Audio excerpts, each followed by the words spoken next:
የክርስቶስ በመሆናችን አንፈር። ባለማተብ በመሆናችን፣ ባለመስቀል በመሆናችን፣ ኦርቶዶክሳውያን በመሆናችን አንፈር፣ አንሸማቀቅ። እንደ ሰውኛው ሊያሳዝን ይችላል። እንደ ክርስትና ካየነው ግን ሰማዕትነት ለቤተ ክርስቲያን አስደንጋጭ አሳዛኝ አይደለም። መታወቂያዋ ነው፣ መገለጫዋ ነው፣ ክብሯ ነው፣ ውበቷ ነው፣ መድመቂያዋ ነው። ምዕመናን እንዲያውም አንድ ነገር ልንገራችሁ። ቤተ ክርስቲያንን ካላውያን ሰይፍ ይልቅ የሚጎዳት የልጆቿ ምቾት ነው። እስከ 4ኛው ክፍለ ዘመን ዘመኑ ዘመነ ሰማዕታት በመባል ይታወቃል። ክርስቲያኖች ተሳስበው ተከባብረው ይኖሩ ነበረ በመከራው ዘመን እና የመከራው ዘመን አልፎ ክርስትና ብሔራዊ ሃይማኖት ሲሆን አብያተ ክርስቲያናት ሲከፈቱ፣ ጣዖታት ሲዘጉ፣ ክርስቲያኖች እግዚአብሔርን የሚያከብሩበት ሰንበተ ክርስቲያን ሲታወጅላቸው፣ የክርስትና ነፃነት ሲመጣ የሹመት የጥቅም ጸብ ተጀመረ። አያችሁ፣ በሰላም ዘመን ተሳስበው የነበሩ ክርስቲያኖች በመከራው ዘመን ተሳስበው የነበሩ ክርስቲያኖች የሰላም ዘመን ሲመጣ የሹመት ጸብ ጀመረ። ቤተ ክርስቲያንን ካላውያን ሰይፍ ይልቅ የሚጎዳት የልጆቿ ምቾት ነው ያልኳችሁ ለዚህ ነው። ዛሬም ቤተ ክርስቲያን የምትታወከው ፈተናዋ የበዛው በምቾት ነው። ምዕመናን ቤተ ክርስቲያን ፈተና ውስጥ የገባችው ጥጋብ በወለደው ምቾት የመጣ ፈተና ነው። ልጆቿ በቅምጥልነትና በምቾት የሚኖሩ ልጆቿ መከራውን አራዝመውታል፣ ፈተናዋን አብዝተውባታል። ይህንን ማመን መረዳት ይገባል ክርስቲያኖች። እና ሰማዕትነት ክርስትና እስካለ ድረስ ሰማዕትነት አለ። ሰማዕታት በሶስት መንገድ መከራ ይቀበላሉ። አንደኛ እግዚአብሔርን በማምለካቸው መከራ ይቀበላሉ። ማንን? እግዚአብሔርን በማምለካቸው መከራ ይቀበላሉ።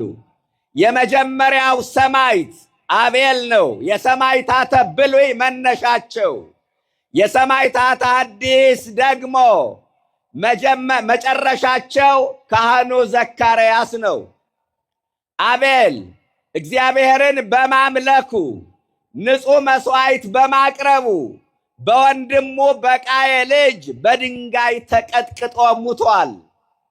ዛሬም በጾም በጸሎት እግዚአብሔርን የሚያመልኩ ጠዋትና ማታ የእግዚአብሔርን ፊት የሚፈልጉ ክርስቲያኖች መከራው ይበዛባቸዋል። እግዚአብሔርን በማምለካቸው መከራ የሚበዛባቸው ክርስቲያኖች ዛሬም አሉ። አንደኛው ሰማዕታት መከራ የሚቀበሉት እግዚአብሔርን በማምለካቸው ነው ነው ነገራችሁ። ሁለተኛው ሰማዕታት በቅድስና ሕይወት ምክንያት መከራ ይመጣባቸዋል። ትንቢተ ዳንኤል ምዕራፍ 6 ከቁጥር 1 ጀምሮ ስታነቡ ዳንኤል በባቢሎን በስደት ሳለ በማያምኑ ሰዎች መካከል አማኝ ሆኖ ተገኘ። እግዚአብሔርን በማያመልኩ ሰዎች መካከል እግዚአብሔርን የሚያመልክ ሆኖ ተገኘ። ይህ ለባቢሎናውያን አልተመቻቸውም። የተለየ የቅድስናን ሕይወት ገንዘብ በማድረጉ ሰበብ ፈልገው ከንጉሡ ጋር አጣልተው ወደ አናብስቱ ጉድጓድ እንዲጣል ተፈረደበት። ዳንኤል ወደ አናብስቱ ጉድጓድ ሲወረወር አናብስቱ ግን ዳንኤልን በፍቅር ተቀበሉት። ለአንበሶች ቀለብ ይሆናል ተብሎ ወደ ጉድጓድ የተወረወረ ዳንኤል የአናብስቱን ክንድ ተንተርሶ አደረ። የዳንኤል መዓዛ የአናብስቱን ረሃብ አስረሳ። እኛ የእግዚአብሔር ስንሆን ሁሉም ነገር የኛ ይሆናል። ጠላቶቻችን ሳይቀር ወዳጆቻችን ይሆናሉ። አባ ዘጊዮርጊስ አርጋኖን በተባለው ድርሰቱ ምን ይላል? እኛ የእግዚአብሔር ስንሆን ተፈጥሮ ይታዘዘናል ይላል። ዳንኤል ትክክለኛ የቅድስና ሕይወትን በመምረጡ መከራ ተቀብለዋል። ትክክለኛ ሕይወትን ስትመርጡ ትክክለኛ ባልሆኑ ሰዎች መገፋት ትጀምራላችሁ። ሶስተኛ በመስበካቸው መከራ ተቀብለዋል። ስለ እግዚአብሔር መንግሥት በመስበካቸው፣ ስለ ክርስቶስ የባሕርይ አምላክነት በመመስከራቸው ሰማዕታቱ መከራ ተቀብለዋል። ለዚህ ማሳያችን ዛሬ በዓሉን የምናከብርለት የሰማዕታት አለቃ ቅዱስ ጊዮርጊስ ነው። በነገሥታቱ ፊት ቆሞ ሰበከ፣ ያውም በሰባ ነገሥታት ፊት ስለ ክርስቶስ የባሕርይ አምላክነት መሰከረ። ያ ዘመን ክርስቲያኖች ያነሱበት፣ አረማውያን የበዙበት ዘመን ነበረ። አቡነ ጎርጎርዮስ ቀዳማዊ ምናሉ? ጀግና በክፉ ቀን ይወለዳል አሉ። ክፉ ቀን ያስተዛዝባል። ፈሪዎችም ጀግኖችም የሚከሰቱት በክፉ ቀን ነው። በዚያ ክፉ ዘመን ሰማዕቱ ቅዱስ ጊዮርጊስ ለቤተ ክርስቲያን የቁርጥ ልጅ ሆኖ ተነሳ። ክብርና ምስጋና ለስሙ ይድረሰው።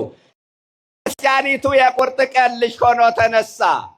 በነገሥታቱ ፊት ቆሞ ምስክርነትን ሰጠ። ነቢዩ እንደነገረን ወእነግር ስማ በቅድመ ነገሥት ወይትሐፈር፣ በነገሥታቱ ፊት ምስክርነትን እሰጣለሁ አላፍርም አለ።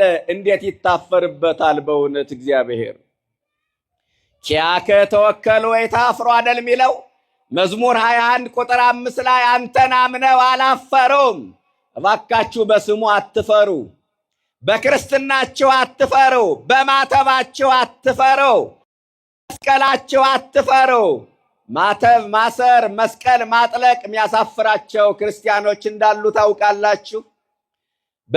በሚሰሩበት መስሪያ ቤት ሃይማኖታቸው ምን እንደሆነ ባይታወቅ የሚመርጡ፣ ቤተ ክርስቲያን መሄዳቸው ገዳም መሳለማቸው ባይሰማባቸው ደስ የሚላቸው ክርስቲያኖች አሉ። ለምን ሲባል ኋላ ቀር ላለመባል፣ ፋራ ላለመባል። በክርስትናቸው አትፈሩ።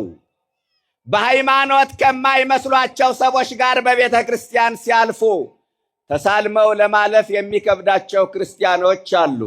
በሃይማኖት ከማይመስሏቸው ሰዎች ጋር ሲሄዱ ካህን መንገድ ላይ ካዩ አይተው እንዳላዩ መስቀል ሳይሳለሙ ገሸሽ ብለው የሚሄዱ ክርስቲያኖች አሉ። በክርስትናችሁ በመስቀላችሁ አትፈሩ።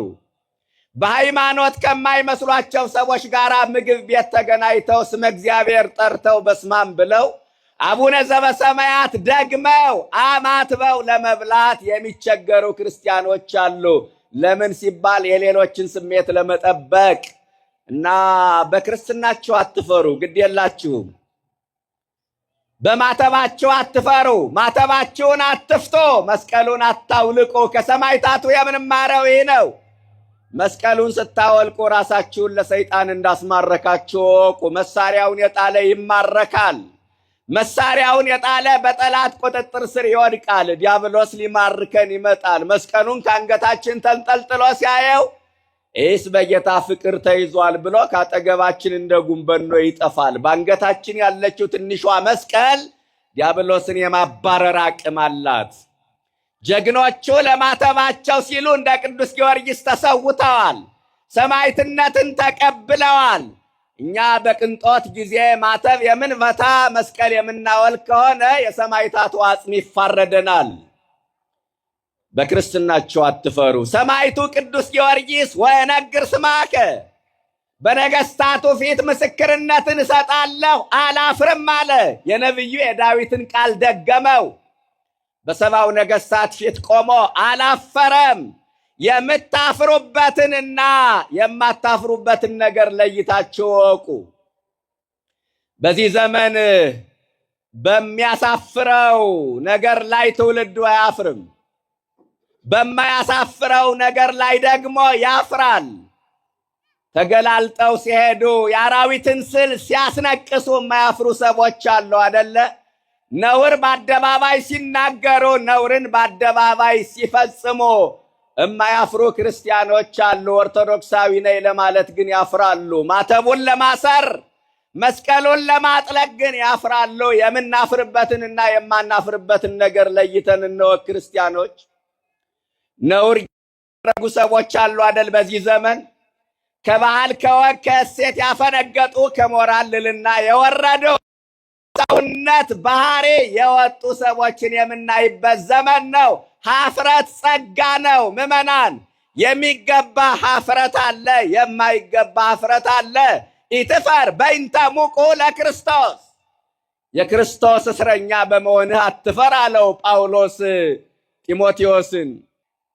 ከቅዱስ ጊዮርጊስ የምንወስደው ትምህርት ይሄ ነው። በነገሥታቱ ፊት ቆሞ መሰከረ፣ አላፈረም በአምላኩ።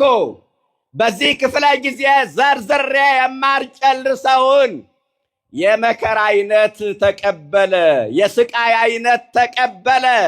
7 ዓመት ዋጋ ከፈለ። በመጨረሻ በዛሬውን ዕለት ሩጫውን ጨርሶ ሃይማኖቱን ጠብቆ 7 የክብር አክሊላትን ቅዱስ ጊዮርጊስ ተቀዳጀ። ክብርና ምስጋና ለስሙ ይድረሰው።